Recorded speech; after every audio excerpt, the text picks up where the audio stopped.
Viewer discretion is advised for this love-themed podcast. The content may contain discussions and sensitive topics related to relationships, dating, and love.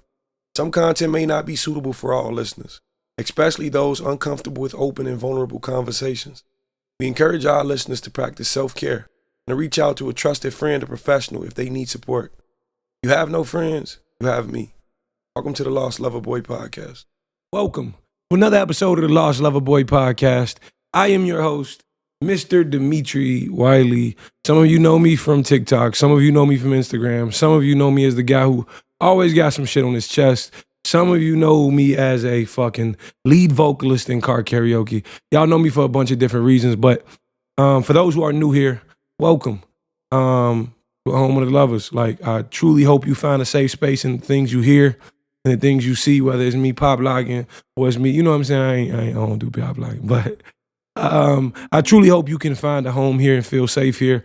For those who are returning, thank you again and again, week after week, bi-weekly after bi-weekly, however long you checking it out. Whether you stayed up one night and binge watched it all, thank you for being here, for making me feel heard, seen, appreciated, loved, valued, all of those things. You guys make me feel. I thank you and I'm grateful for that. What else can I tell you? I just want to shout out to my Clubhouse family for one good second. Every Tuesday, we get on Clubhouse. It's called the Lost Lovers House. The link is in my bio if you ever wanted to tap in.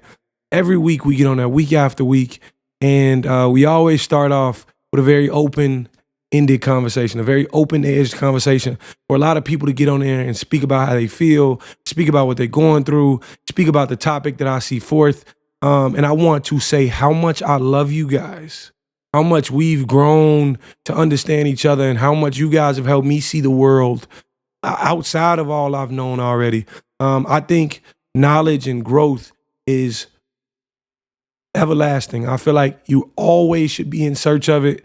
I feel like it's the one thing on the planet that can help you better yourself.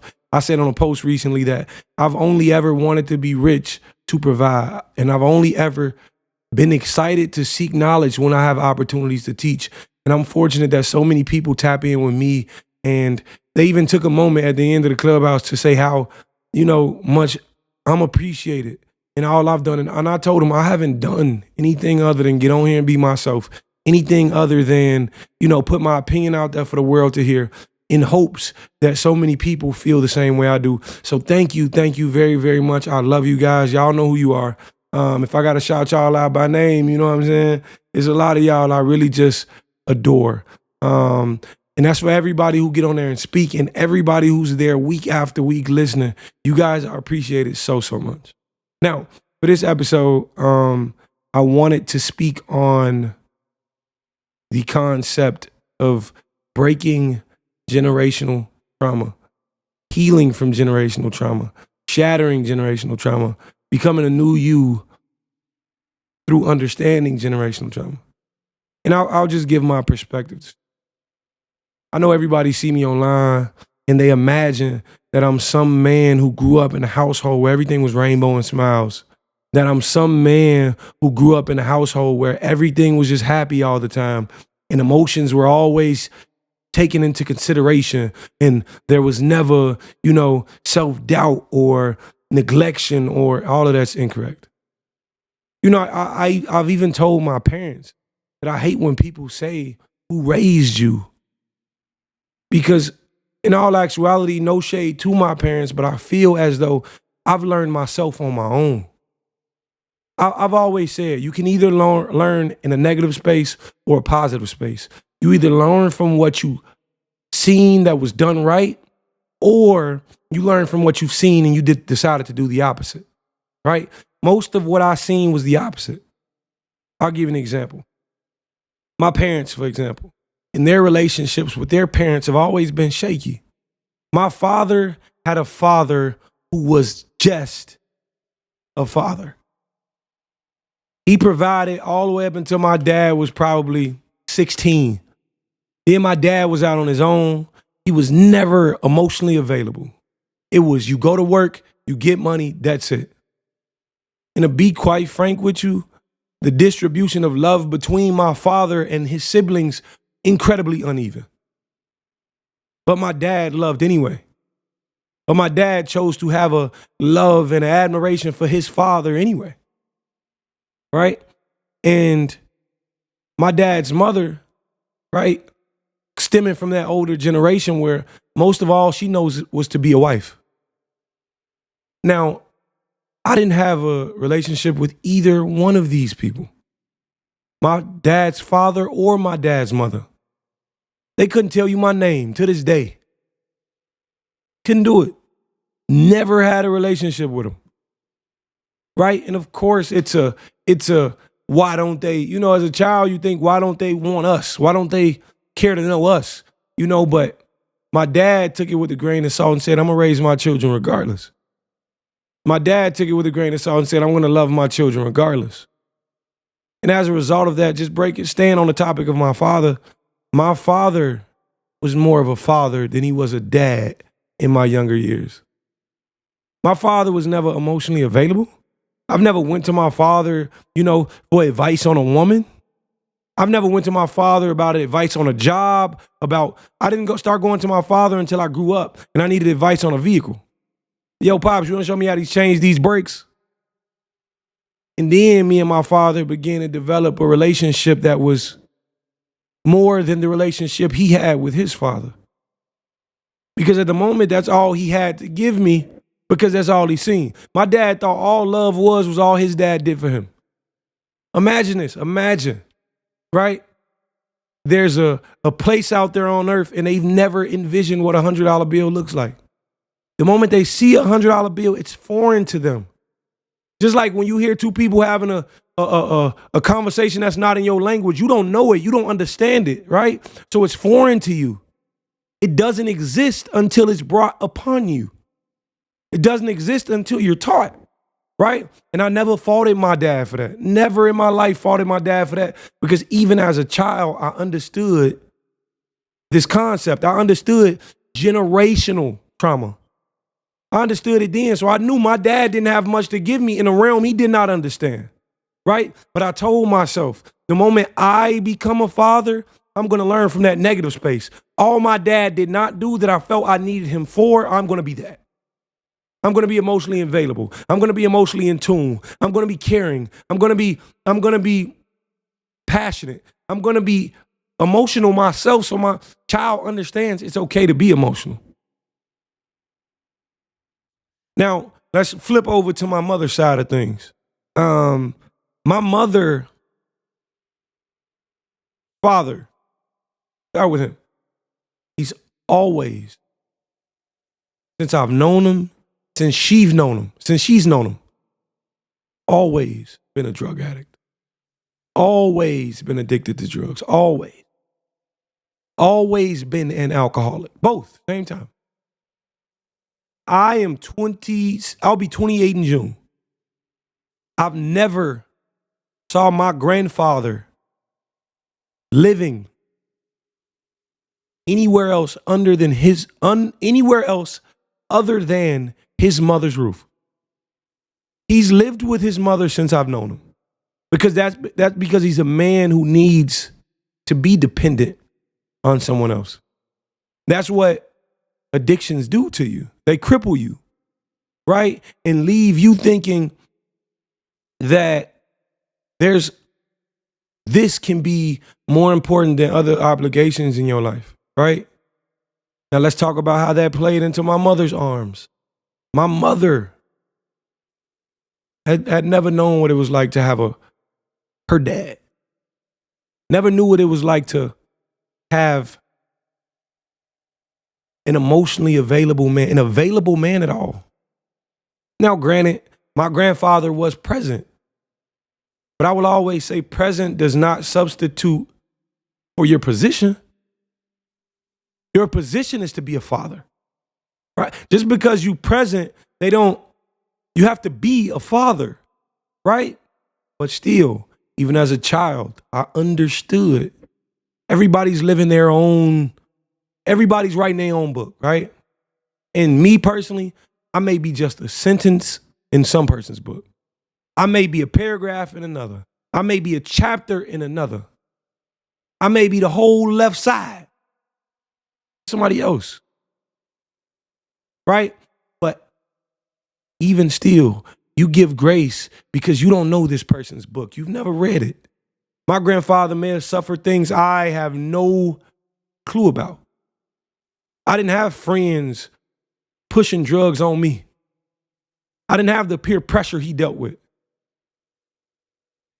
But where I want to give credit to my mother, she never let that cripple her in terms of who she would be as a mother. Now, there's always side effects. Of course there were side effects. All that my mother did not know is all that she could not do for her children. So my mother felt, the tough love she received from her mother, she received from being the oldest of 13 kids that my grandfather had. The tough love that she knew. I remember one time she told me a story about how my granddad ended up I think he stole a PlayStation from his other kid and brought it to my mother.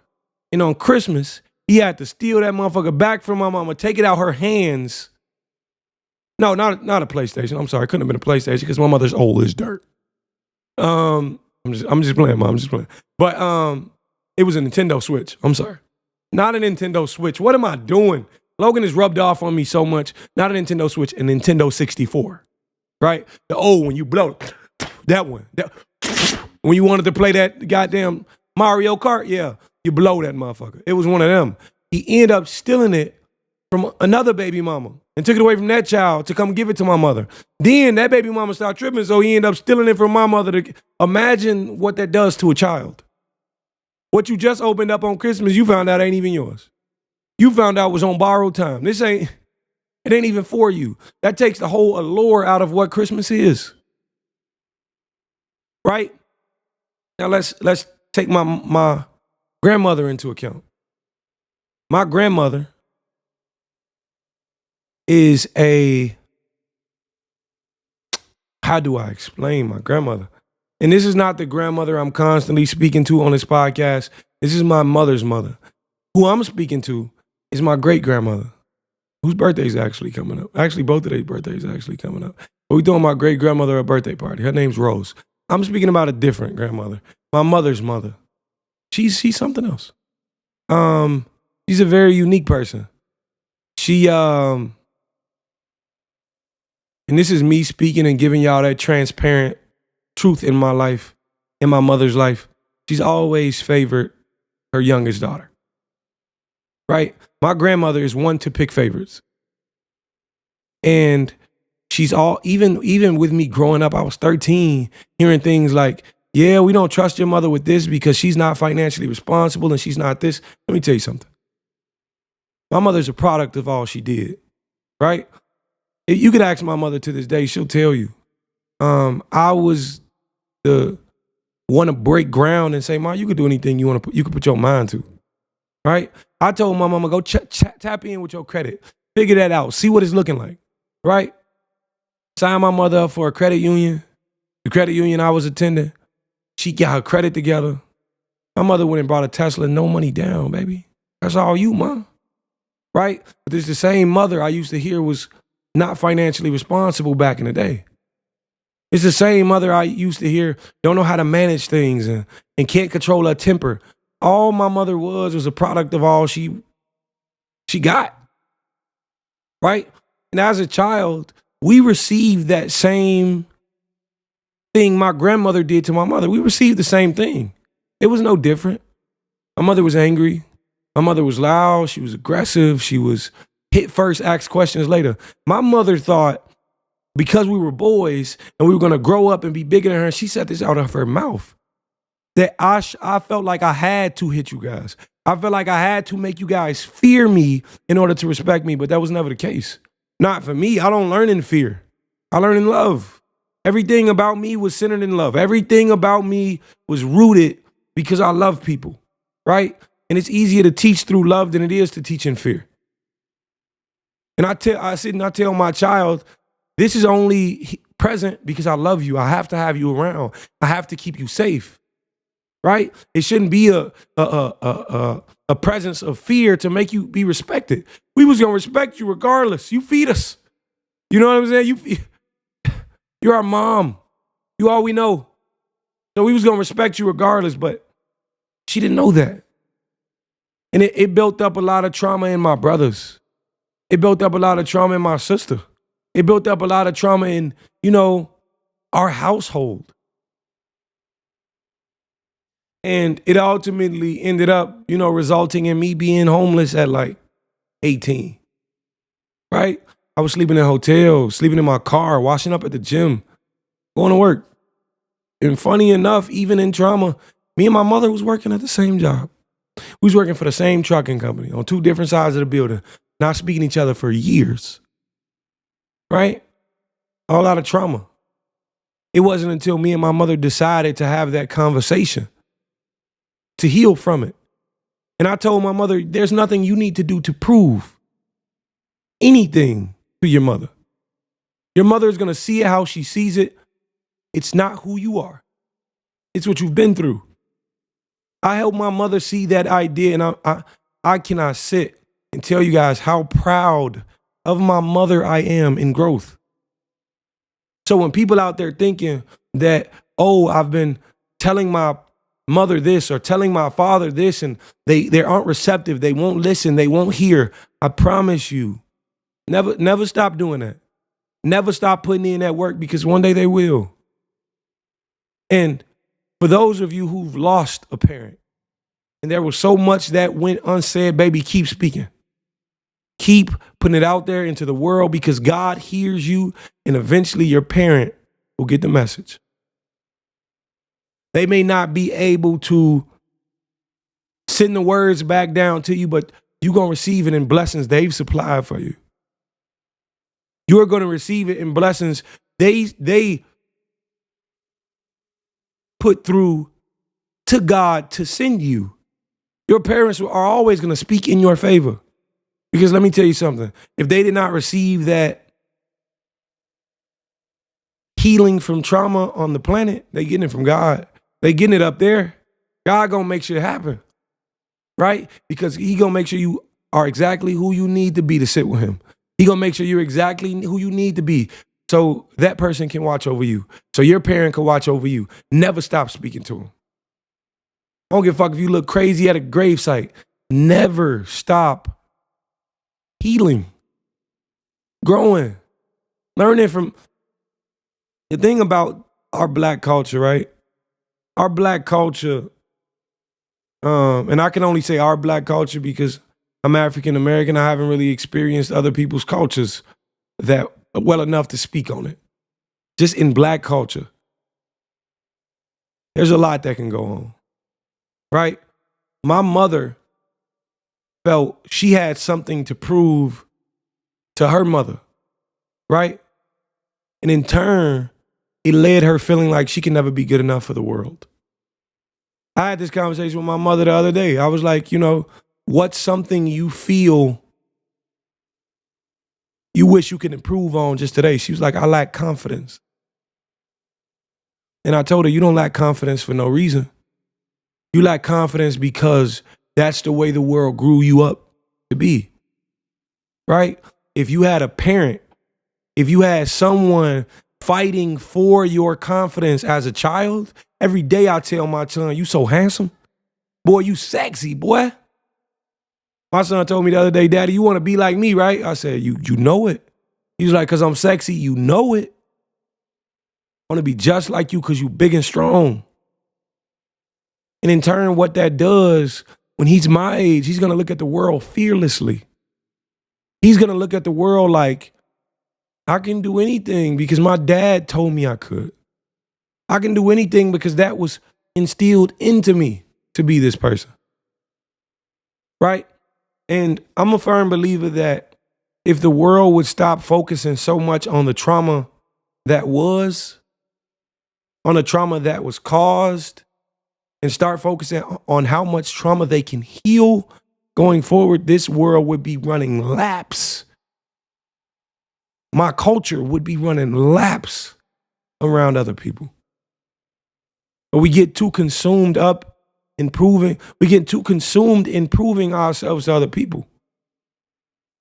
We so worried about what we drive, what we wearing, how other people perceive us. Let me tell you something, man. And this is the honest to God truth.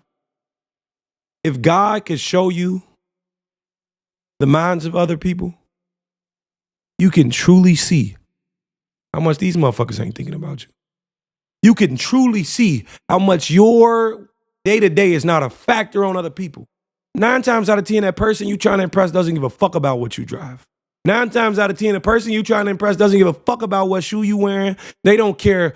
They don't care how good you slept. They don't care. But that's the perception the world has brought upon us. You ain't gonna go outside looking just, anyway. But let me tell you something. Instead of saying that to your child, you should have been saying, you should care about how you present yourself to yourself. When you look in the mirror, are you proud of what you see? Because whether you're in your house or outside your house, I look the same. Whether I'm in my drawers or I'm in a $10,000 Balenciaga outfit, my self-esteem is the same. Right? Since y'all been gone, since the last podcast, I've flown to Atlanta with my boy Charles. Shout out to my boy Charles. I love you, dog. I flew to Atlanta and I picked up a truck. I picked up a truck that I've always dreamt of having. I got me a Range Rover, right? And a lot of people say, oh, you got money. Oh, you this, or you that. I'm just a kid who've always said, I want one of those. Who's always said, I'm going to have one of those. So I bought me one of those for me. I don't give a fuck how people see me in it. And even when I did, I analyzed that and I said, that's not why I want it. I analyzed it and said, how much of what I'm doing is to impress somebody else and how much for me. I literally had this conversation with my boy Diddy in Waffle House. Literally, verbatim, word for word. This percent is the perception of the world. This percent is for that little boy who thought he'd never have one. I'm 27 years old. I am proud to say I've checked off a lot of things that I never thought I'd do. I've done a lot for myself that helped heal that child. That's why you move. That's why you put on clothes. That's why you go jump in a car you want to pay for. That's why, not to impress anybody else. Never to impress anybody else. I didn't get a Range Rover because I thought it'd take my status up in terms of women's I date. I don't. Baby, if you can't love me in this Toyota Corolla, you ain't meant to love me. You are not who's for me. You understand what I'm saying? And that's something I learned in my childhood. And when I was a child, we used to shop at the thrift store, right? My mama always used to say, shit, it look good, don't it? You goddamn right, man, look good. Because we were poor, broke. I'm talking about broke, right? I remember one year, I got some fucking Air Force Ones, black Air Force Ones off the back of the van, right? Off the back of the fucking van. Them shoes weak. I was in grammar school. Them bitches ripped 2 days later. So I'm talking about the base and the sole of them bitches, they're like this. I was in the yard playing Johnny Come Across and them motherfuckers came across. Them motherfuckers came apart. You understand what I'm saying? Like, hey man, that's the life we lived, right? So I grew up with this thing about as long as I'm impressed by myself, that's all that matters. As long as I'm impressing me, that's all that matters. I've never cared for validation. I've never cared for consideration in terms of what I got. I don't give a fuck about what y'all think. This is for me. I'm doing this for me. And if more people go around living with that mindset, that childhood trauma won't bother you as much. Stop trying to impress your mama. Stop trying to impress your grandma. Stop trying to impress women in your family. People be like, I made it this long without having a kid. But baby, you wanted a kid. Who are you holding out for? Your family or yourself? If you wanted that, why were you holding out on it? Why is it a prize or a chant that you made it this far? You're depriving yourself, right? But you know what the world tells you, right? Your family told you having a baby at this age, the longer you hold out, the more. Let me tell you something. It's a lot of people who 30, 40 years old, no kid, and still ain't got shit going on for their life. Right? There's never a perfect time too. You'll never be perfect. But stop letting the world or your past shape what you got going on going forward. Right? I used to think, oh, you gotta be financially stable to have a kid. You gotta do this, you gotta do this. No. A lot of that, right? I mean, you become a whole different person the moment you have a child. The moment that next generation is born, you become a whole different person. You shift. And if you don't, you ain't ready to have a child. Mentally. Right? If your mindset don't say everything I got going on right now is in better judgment of this child, you weren't ready. Sad but true, you were not ready. And when your mindset does change, everything changes with it. You'll start making more money. You'll find a better house. The more you sit comfortable with no obligations, the less you do. It's a fact. But the more you have on your back, the bigger chip you got on your shoulder, the more you're willing to jump out there and say, I need to upgrade this job. I need to get a bigger car. I need to move to a safer location. I need to go back to school. I need to do all of these things, not only for you, but for that generation in which you're trying to heal the trauma from the past on. Right? A lot of our parents was told, when you go in this store, don't touch nothing, don't look at nothing. Do you know what that sparked in us? It sparked the idea that we can't afford even now. You still, to this day, depriving yourself of shit you want. You scared to spend that money. Like you're not going to get it back. But that's what the past did. Right? Our past told us, your parents told you, I feed you, I clothe you, I ain't got to be your friend. Right? And that's got you with some strict parenting style on your kid. Let me tell you something. Y'all can be friends. It's okay. All you have to do is make sure you're teaching your child to respect you. That's it. But understand, respect is not always nurtured in fear. Respect is nurtured through love. As long as you're there and you're present and you're leading by example, you can be friends. What the fuck? My son is my best friend. One day we're going to grow up and we're going to look like brothers. Why? I'm going to have that for real effect. I ain't never getting old. Fuck is you talking about? I'm going to look good till I die. God damn. And one day me and my brother, and I can't wait till the comparisons come, y'all look like brothers. I'm going to be like, yeah, that nigga old, ain't he? It ain't going to be me, that nigga old, ain't he? Right? But so much of what we seen is children, right? Your parent telling you had a fucked up day at school, right? Your parent don't know what happened other than you had a bad day. And we now understand humans have bad days. Some days you wake up, you don't want to talk to nobody. Some days you wake up, you're annoyed. Why don't we think children have this same thing going on? Why don't people understand my child's not sleeping right? His sleeping habit is off. Of course that's going to affect him when he go to school. I've noticed that the earlier I wake my baby up to go to school, the worse his day is. It's correlation. Those things weren't getting correlated when we was children. They didn't give a fuck. You go to school, you do what the teacher told you, that's it. I don't give a fuck what's going on at school. And you know what happened? There was an anxiety that was built into us because your parents will tell you, you on the phone with them? I'm whooping your ass when you get home. Do you know what this built? You know what this built up? You know what this put on you? It put this fear, this anxiousness, right? This anxiousness for punishment. You scared to make a mistake. You scared to say the wrong thing.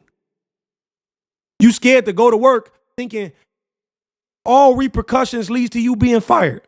You're nervous. And that's all because what that childhood trauma did to you.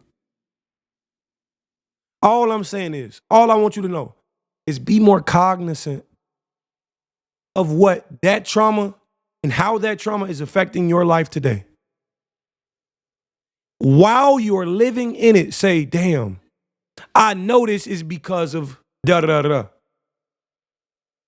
And I refuse to let that lead. I'm gonna put my own footprint going forward. You scared to go over to that new job because you were raised in comfort. As long as you eating, you good. As long as there's food on the table, you good. You better be lucky I'm giving you an allowance. Right? What that taught you is, okay, now I should be lucky I got a job. Regardless of how much work they ask me to do, I got to be fortunate for this check I got. No, baby. The world don't work like that. When more hits your plate, more hits your pockets. Right? I've been in the trucking industry for a very long time. Every year of this industry, I've managed to get a raise. And I ain't talking about a little raise. I'm talking about a big one. Why? Because I choose to take on more work. The more hit my plate, the more hit my pocket. And all of this is directly tied into love. You must learn to love yourself by letting go of all that trauma. You must learn to love yourself by forgiving, giving grace, understanding they have their own book that they working on. They may not understand now. They may not understand in 2-3 months, 2-3 years. They may not understand before they leave this planet. But it is your job to give them grace. Forgiveness is for you. Forgiveness is something you do to ease your heart. When my heart was broken, I learned to forgive. My mother always said, I can forgive, I can never forget. I'm not asking you to forget. Right? I know it's hard when you go to your parents and you try to have these conversations, or your grandparents, or whoever it is, big brother, little sister, whoever it is, when you go to have these conversations and they act like they don't know what the fuck you talking about. They act like there was no torment, there was no trauma, there was no hard times, there was no uncomfortable conversations. These things, they never brought your self-esteem down. They don't remember none of this. Right? Because let me tell you something. What memory does, your memory can be affected by what you choose to remember. And of course, we will always choose to let the bad go. And that's how we treat people. If you treated people bad, your mind is going to remember you saying different words. Oh, I don't think I said it like that. I don't think it was those words. When you fucked me up, what you said to me as a child really fucked me up. And I had to tell my mama that. I remember I was 21 years old, right? I told my mama, Mom, I'm finna go buy a Mercedes. This is the car I want. I was making enough money to do it. My mother told me when that car get repoed, don't come looking in my face. I was 25 and my mama said she never remembered saying that. But you know what else my mother said? She said, if I did, I apologize. Till this day, my mother tells me all the time, I've never in life seen you say you was going to do something and you did not do it. She say, your confidence in yourself instilled the confidence in me. That's the best compliment I could ever receive. I forgave my mother wholeheartedly. Our relationship is now better than ever. I've forgiven my father. Me and my father now has a son-dad relationship. I call and be like, Pops, what you think about this? Da, da, da, da, da. And I pray to God my son calls me for the exact same thing. Daddy, it's this girl, man. You know, she doing this and this and this and this. And he gonna get that lover boy advice directly. And if I don't know the answer, I'm gonna turn to my wife and be like, baby, Logan wanna ask you something. Because that's how much faith I'm gonna have in the person I'm marrying. Right? That's how much faith. All I'm saying is childhood trauma can be affecting you in so many other ways, so many more ways than you know. But best believe, if it's affecting you personally, it's affecting your relationships, your ability to go out there and date and trust man and you know, be vulnerable with people. It's absolutely affecting you. And all I'm telling you is today's the day. Today's the day you choose to stand up and you heal from that. Today's the day you choose to forgive your mother, your grandmother, that old best friend, whoever it was that put that trauma onto you. You forgive them so you can let it go. Forgive them for you. That's the first step to healing. And once you heal, all your relationships start to blossom. all of them start to get better. Because you now have that space on your heart for that. I pray to God you took something away from this podcast. I love what I'm doing. I love what the space I've created. I love how valuable you guys see my word as. I love everything about this space I'm walking in. I am extremely tired. I'm always tired. But I have to find time to make room for what God has in store for me. That's what I'm doing. I'm going to sit down on my ass and find time to balance everything God has for me because I will not give it up. I've helped too many people. We've changed too many perspectives, too many lives. My own life, my son's life, my parents' life. I am grateful for each and every individual who watches or listens to this podcast. Thank you from the bottom of my heart. I'm going to keep getting shit off my chest, girl. I got some shit on my chest right now. I'm going to keep doing it. And I pray to God it keeps supplying you guys with strength to get shit off your chest. So go out there and have that uncomfortable conversation. Go out there and apologize to that friend. Apologize to that parent. Forgive this person. Forgive that person. So you can walk in your own light. Granny, your birthday coming up, baby. I got a surprise for you. So what's going on with my grandmother's birthday? On May 11th, which is her birthday, I told her I'm taking her out on a date. And I told her I'm going to pick her up. And that's the whole reason I wanted a very nice car. I had to get this before my grandmother's birthday. I'm going to pick you up. I'm going to come get you, baby, from the top of the stairs. I'm going to walk you on down there, open your door, put you in the car, hand you these flowers I got for you. I'm going to tell you, we going to this restaurant. Excuse me. We're going to go to this restaurant. And we not. Me and my grandmother gonna have a lovely conversation. And I'm getting emotional because my grandmother is 86 years old. And I know she's not gonna be here forever. But me and my mother and my family sat down and said, we gotta appreciate her while she's here.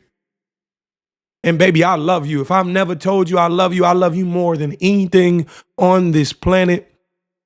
Right now, I'm finna make a post looking for a Chicago makeup artist who can do my granny's makeup, get the face beat for her birthday, because baby, we going out, right? And when you get to this date, we ain't going to no restaurant. We going to my auntie house where we've planned and thrown you this whole party and your whole family gonna be there, letting you know how much we love you, we adore you, right? And only when you heal can you finally see what's important in this world. And I know what's important. And I want you to heal so you can see what's important before you start losing time with people. Let me get the fuck up off here if I get the, you know what I'm saying, if they get the dripping. Listen, I love you guys. And I forget what I be saying, but peace out. I think it's time I finally try to find myself. I've been running from love, just trying to hide from all this pain I felt. Look, trying not to be the joke in the deck of whatever cards get dealt. They say a star still gotta let them align themselves.